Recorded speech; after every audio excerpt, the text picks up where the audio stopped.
En el video anterior habíamos terminado de probar esta extensión del primer teorema fundamental del cálculo, que es ver cuánto vale la derivada de una integral. Bueno, lo que nos quedaba y venía anunciado hace rato es que ahora nos queremos dedicar a extender el segundo teorema fundamental del cálculo, que es ver cuánto da la integral de una derivada. Así que para ver cuánto da la integral de una derivada, necesitamos un concepto adicional, que es el de continuidad absoluta, que es el que introducimos ahora para ver la extensión del segundo teorema fundamental del cálculo. Bueno, ¿qué es lo que nos estamos preguntando? Nos estamos preguntando para qué funciones en un intervalo cerrado, vale la regla de Barrow, básicamente. Bueno, en algún sentido, si vos lo estás preguntando en AB, es parecido que te lo estés preguntando en el intervalo AX. De hecho, que si esto ocurre, que si acá vale la regla de Barrow en el intervalo AX, es que en realidad es básicamente que vos te estés preguntando cuándo es verdad, si pasas la f de a para este lado sumando, cuándo es verdad esto, para qué tipo de funciones derivables, digamos con derivada integrable, ocurre esta igualdad. Bueno, así que vamos a ver cómo se responde a esto. Bueno, la primera realidad es que aparece una condición necesaria para que esto ocurra, y que es lo siguiente. Acá, si esto llega a ser cierto, la función f es, bueno, salvo esa constante, es la integral de una función. Es la integral de su derivada, pero en fin, es integral de una función. Así que de vuelta, igual que como arrancamos el video anterior, volvemos a recurrir a este famoso resultado de continuidad de la integral. Esto aparece en el video 28, en la página 50, que si vos tenés una función g que es integrable, entonces para todo epsilon mayor que 0 existe un delta, tal que si esto es g integrable en un cierto conjunto E, ¿no? Integrable en E, entonces tal que para todo A contenido en E con medida de A menor que delta, la integral el resultado dice esta parte, pero le agregué esto que nos interesa ahora. El valor absoluto de la integral de g sobre a es menor que epsilon.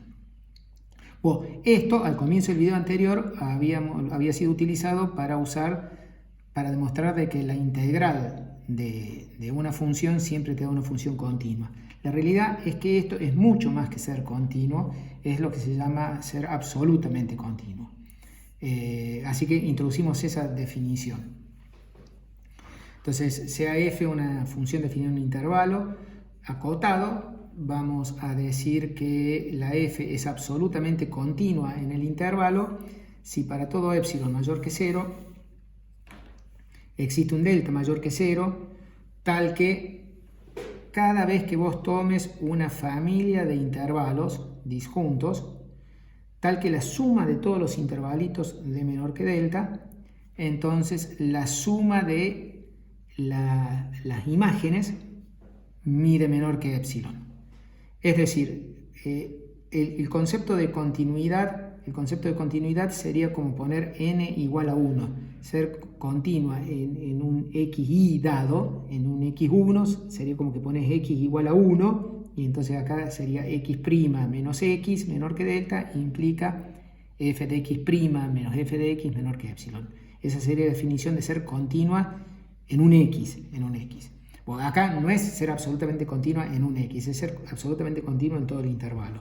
Y quiere decir de que cada vez que vos das un pequeño ancho aquí, podés restringir el dominio un cierto espesor, de modo tal que si vos tomás intervalos cuya suma no supere ese espesor, la suma de los saltos es menor que epsilon. Es un concepto mucho más fuerte que de continuo. De hecho, que no lo escribí, pero les dejo de ejercicio que vean que ser absolutamente continua implica en el acto que f es continua en AB. Bueno, lo más importante que nos interesa a nosotros es que justamente este resultado, si ahora vos tenés G que es integrable en AB, G que es integrable en AB, y definís f de x como la integral de la G, entonces justamente eso que dice ahí es básicamente pedirle, de hecho esto es más que pedir que sea absolutamente continua. Así que les dejo de ejercicio deducir bueno, hay que probar que esta f es absolutamente continua y lo que digo se deduce de este resultado. Bueno, muy bien, así que esto nos da en el acto una condición necesaria. Si vos pretendés de que esto sea verdadero, bueno, es que la f va a terminar siendo, salvo esta constante, la integral de una cierta función. Así que la f tiene que ser absolutamente continua. Así que ya acá te da una pauta de lo que tiene que suceder. Y ser absolutamente continua, como ustedes ven acá, es un control de cuánto está saltando la f. Bien, o sea, ser absolutamente continua es que está... Ser continua es que no hay saltos, es que no hay ningún salto. Y esto, no hay un salto, digamos, infinitesimal. Eso es ser continua. Pero acá es como que está todo controlado, la suma de todas las pequeñas variaciones, no los saltos, es la suma de todas las pequeñas variaciones que puede tener la función. Lo que viene bien observar en el acto es que, bueno, como les digo, una condición necesaria para que la f vaya a cumplir la regla de Barrow para todos los x del medio es que sea absolutamente continua. Y viene bien recordar una vez más el ejemplo de la función de Cantor. La función de Cantor tiene derivada 0 para todo x, así que esta parte da 0, así que la función de Cantor justamente no cumple esto. Y lo que le pasa a la función de Cantor es que no es absolutamente continua. Bueno, porque de hecho que esta historia termina en que recíprocamente, si la función es absolutamente continua, entonces esto va a valer. Bueno, para que ese resultado prospere, como acabo de decir, que si la función es absolutamente continua, entonces esta igualdad vale. Es como que debería empezar probando que si es absolutamente continua, es derivable, por lo menos que pueda hablar de f' y además de que la derivada sea continua. Pero lo que pasa es que absolutamente continua, como más o menos se puede imaginar que va a suceder, van a ser de variación acotada, porque justamente esta propiedad está controlando las variaciones de la f, así que ser absolutamente continua es bastante más fuerte que ser de variación acotada. Así que ahora nos vamos a probar de que las absolutamente continuas son de variación acotada, así que ahí ya vamos a estar tranquilos de que son derivables para casi todo punto. Bueno, así que vamos a probar, vamos a arrancar con, dejo ahí la definición, así que vamos a probar este resultado que no es complicado, que si es de variación acotada, que si es de absolutamente continua, entonces es variación acotada. Y por lo tanto derivable para casi todo punto y con derivada integrable en el intervalo AB. Eso viene del video anterior. Así que, bueno, quiero ver de qué es de variación acotada. Así que tomo delta mayor que 0, el que sirve acá tomando epsilon igual a 1. O sea, pongo epsilon igual a 1, me aparece un delta, tomo ese delta y luego tomo un n de modo suficientemente grande, de modo tal que b menos a dividido n sea menor que este delta que sirve. Bueno, calculemos ahora cuánto vale la variación de la f sobre cualquier partición. Entonces tomo una partición arbitraria del intervalo AB y a esa partición la afino un poquito, quiero decir que le agrego algunos puntitos más. Entonces a la partición Q le voy a agregar para formar Q tilde estos puntos, es como que le estoy agregando, es como si dividiera todo el intervalo AB, lo divido en n pedacitos de longitud b menos a sobre n. Lo divido así y esos puntitos los agrego a la partición. O esos puntitos son estos, ¿no? desde j igual a 0 hasta n, a más j por b menos a sobre n. Cuando j es igual a 0, este ij justo es el x0, y cuando el j es n, el ij es el xn, te da el b. Bueno, todos estos puntos que no sé si están acá o no, bueno, ya veo que para j igual a 0 y j igual a n sí están, los otros no sé si están, los agrego y con eso armo q tilde. Y ahora a q tilde le llamo x tilde a los que me quedaron, que los ordeno, así que me queda de entrada es el y0, después vienen los x tilde 1, bueno, vienen varios x tilde, hasta que se metió ahí el y1, que es un x tilde k1, el x tilde k2, bueno, ahí están los que hemos agregado. Bueno, yo no sé si está en el práctico, ¿no? Si no está en el práctico es un ejercicio muy sencillo, es la desigualdad triangular. Siempre la variación sobre una partición más fina que la anterior, la variación es mayor. Eso sale por la desigualdad triangular. Así que eso es lo que aplicamos acá.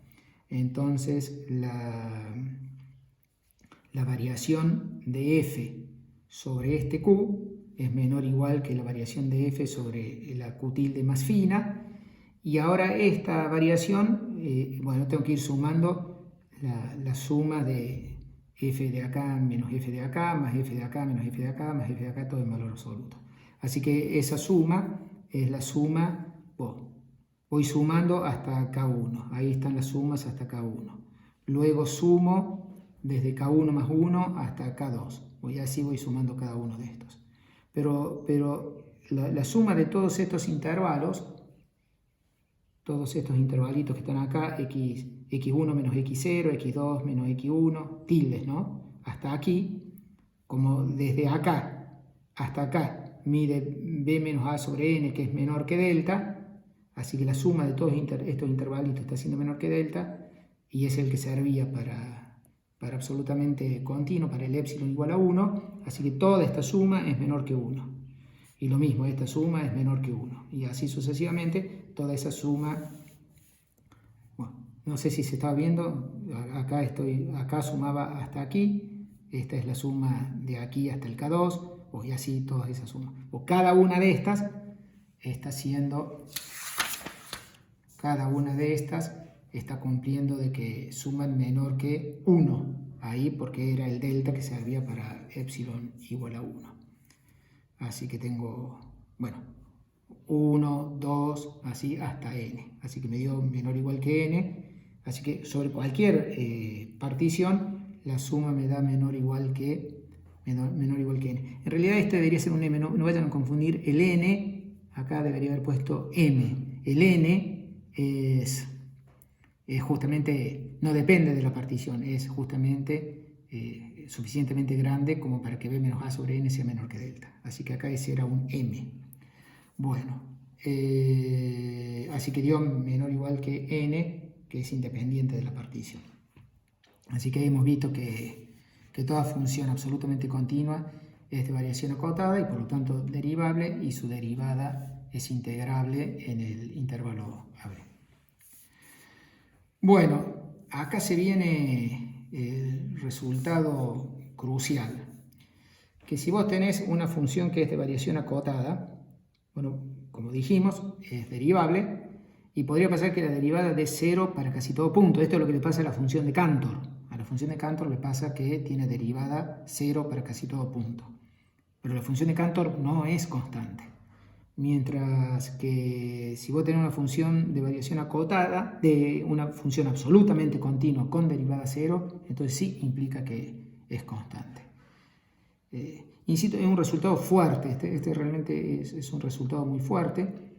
En la versión de primer año, cuando probamos este teorema para funciones derivables, hace falta que sea derivable. O sea, si uno acá pone derivable, claro, el hecho de que haya derivada en todo punto, y en todos los puntos la derivada valga 0, uno usando el teorema de Rolle termina probando que la función es constante.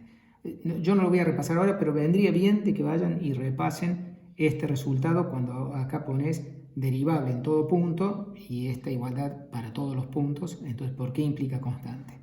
Y ahí van a notar que el solo hecho de que deje de ser derivable en un punto provoca de que esto no ocurra.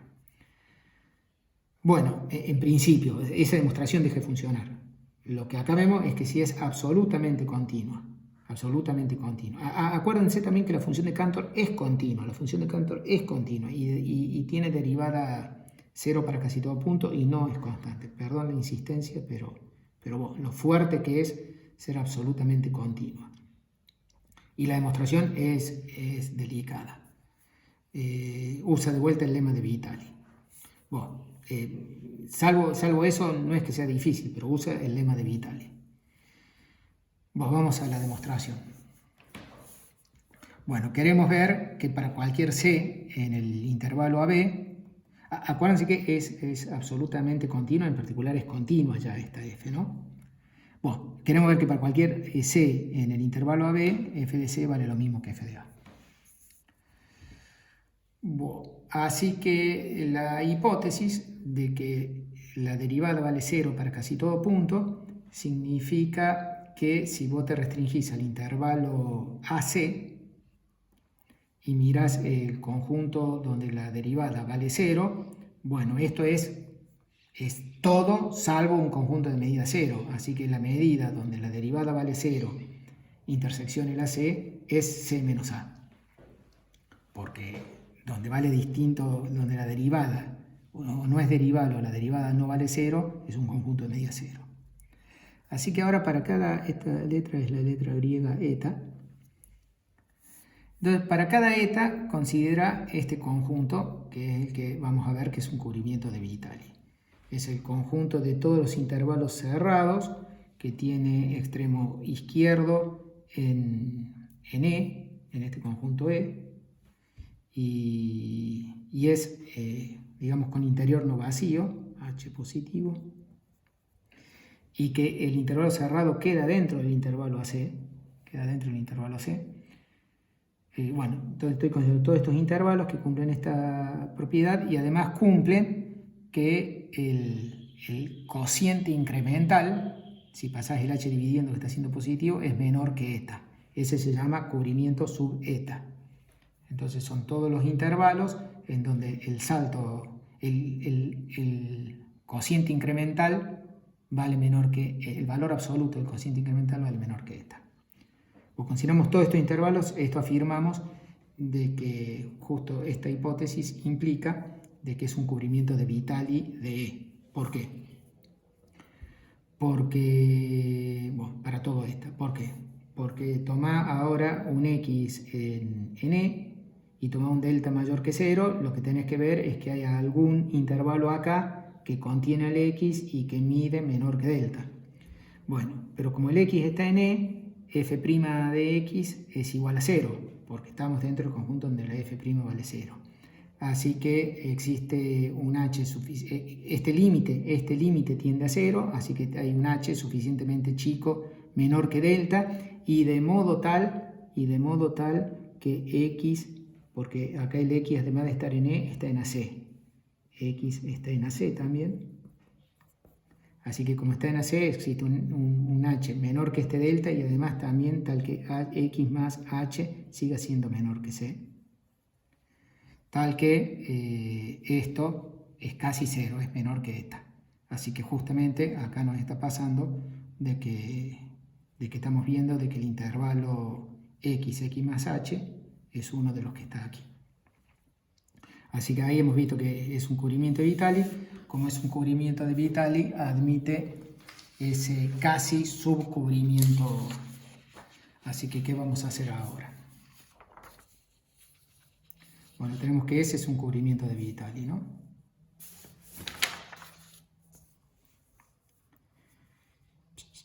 Ahí está. Ponemos ahí, ese es un cubrimiento de Vitali. Así que ahora tomamos un epsilon mayor que 0, arbitrario. Tomamos un eta mayor que 0, también arbitrario. Entonces vamos a considerar el cubrimiento C sub eta y vamos a considerar este epsilon mayor que 0 y vamos a tomar delta, el delta que sirve para este epsilon por ser absolutamente continuo. Bueno, muy bien. Así que le aplicamos el lema de Vitali a este delta. Por Vitali existe una familia de intervalos que están acá, que son disjuntos entre sí, finita, tal que cubren casi todo el salvo un conjunto de medida menor que delta. Así que esto dice el lema de Vitali. Bueno, muy bien. Ahora vamos a enumerar los intervalos. Acá los he enumerado de modo tal, primero no lean eso lo agrego, o sea, tenemos los x1 y 1, x2 y 2, o los enumero así, x1 y 1, x2 y 2, bueno, acá daría xn menos 1 y n menos 1, xn y n, bueno, estos son los intervalos, ¿no? Este es el intervalo, estos son los intervalos. Acá es menor estricta la desigualdad, es menor estricta, porque son con h positivo, ¿no? Y acá no sé, yo he puesto menor igual, en realidad como son disjuntos, debería decir menor estricto ahí, no me afecta, pero como son disjuntos estos intervalos, acá también debería ser, como lo estoy tomando acá cerrado, creo que el libro dice menor igual y capaz que lo he heredado del libro, pero no tiene importancia. Bueno, a todo esto le llamo y0 al a, que podría llegar a ser igual al y1 y al x1, eso no lo sé, pero no me preocupa. Lo muy importante es que estos son positivos, ¿no? Eso es por cómo viene la construcción. Y le llamo xn más 1 al c. Bueno, ahí he marcado los intervalos de ahí. Entonces lo que tenemos es la siguiente situación.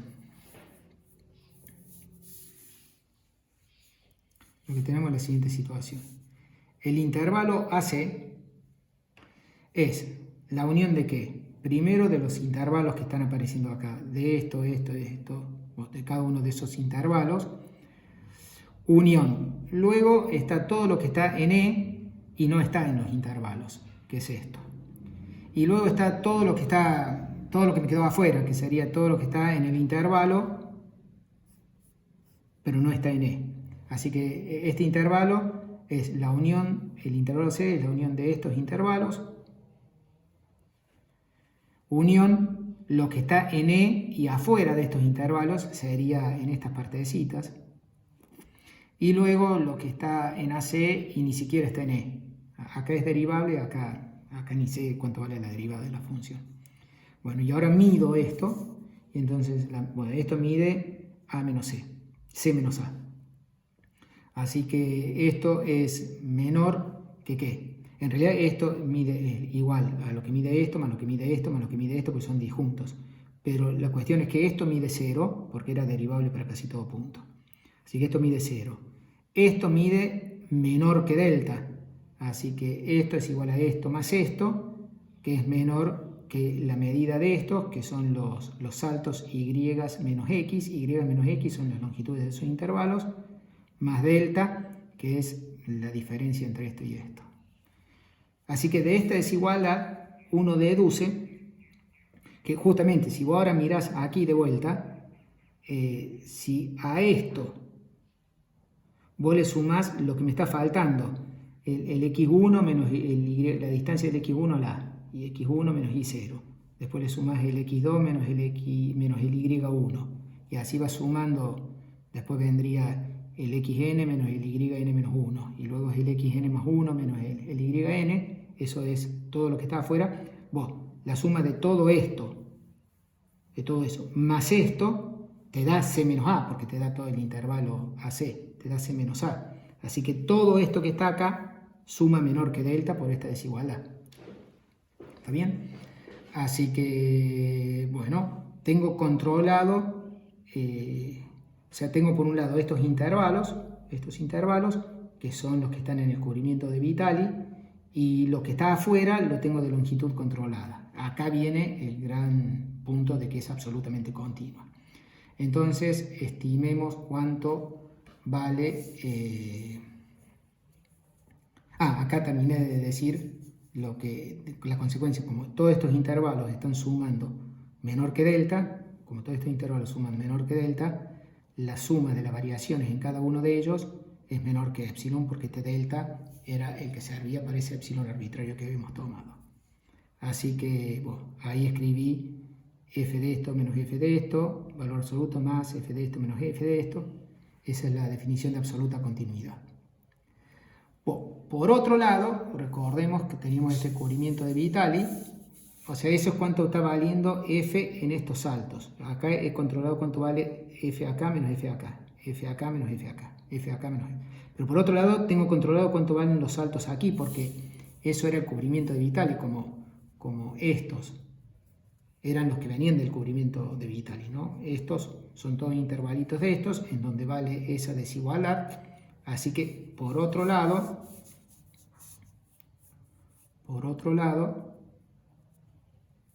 a ver si se está viendo, por otro lado, acá estoy haciendo f de este menos f de este, f de este menos f de este, acá abajo. Fíjense la diferencia, acá es los x, y es menos el y anterior, acá es el y menos el x del mismo intervalo. Pues toda esta suma encaja en esto, así que cada uno de estos es menor que ese eta por el y menos el xy, que es el h que está acá. Así que bueno, tengo esta otra desigualdad. Así que con todo eso tengo controlado cuánto están valiendo todos los saltos, cuánto vale f de esto menos f de esto, tengo f de esto menos f de esto, f de esto menos f de esto, tengo toda esa suma. Una está controlada por epsilon y la otra está controlada por eta por c menos a. Así que ahora, sumando esto más esto, los valores absolutos y la desigualdad triangular, dice que f de c menos f de a, bueno, f de c menos f de a es mayor o igual que f de esto menos f de esto, más f de esto menos f de esto, más f de esto menos f de esto, más f de esto menos f de esto, y desigualdad triangular dice que esto es menor o igual que esto más esto. Así que esto es epsilon, esto es menor o igual que esto más esto, así que es menor o igual que epsilon más eta por c menos a. Pero como el eta y el epsilon eran arbitrarios, esto es igual a 0, así que obtenemos el resultado que queríamos. Bueno, y ya estamos listos para el resultado tan anunciado. Acabamos de probar de que si una función es absolutamente continua y tiene derivada 0 en casi todo punto, entonces es constante, y esto es la herramienta crucial para probar de que si vos tenés una función, bueno, el sí, solo sí, una función es absolutamente continua, sí, solo sí, es la integral de su derivada más f de a, salvo una constante es la integral de su derivada. Bueno, vamos a hacer la demostración. Una implicación es clara, ya la tenemos, que si vos tenés que esto se cumple, entonces ya sabemos que esto es absolutamente continuo, así que la f es absolutamente continua. La implicación, esto implica absolutamente continua, ya la tenemos. La que hay que probar ahora es que si es absolutamente continua, entonces f cumple eso. Bueno, ahí es donde este resultado es crucial. Bueno, así que... Bueno, este caso particular ya dijimos el ejercicio que había dejado antes. Si f es absolutamente continua, es de variación acotada, derivable per casi todo punto, y la derivada es integrable en AB. Así que lo que hago, me defino f de x, la integral de la derivada. Bueno, como es la integral de la derivada, recurro a la extensión del primer teorema fundamental del cálculo, que dice que si vos tenés una función integrable en AB, la integral de esa función es derivable y su derivada vale el integrando. Así que esta f mayúscula prima vale f prima. Así que, como conclusión, tenemos que esta f mayúscula y esta f minúscula tienen la misma derivada o su resta, deberían probar que resta absolutamente continua es absolutamente continua. Les dejo eso de ejercicio, suma o resta o multiplicación por escalar de absolutamente continua es absolutamente continua. dejo eso de ejercicio. Bueno, así que esta es absolutamente continua, que tiene derivada cero, así que absolutamente continua, derivada cero es constante. ¿Y qué diferencia hay entre esta y esta? Bueno, justamente f de a, la f mayúscula en a vale 0 y la f minúscula en a vale f minúscula en a. Así que la diferencia es f de a. Esta parte se parece muchísimo a la demostración del segundo teorema fundamental, a la regla de Barrow de primer año. Justamente la herramienta central es el resultado, es este resultado, que anda para funcionar absolutamente continuo.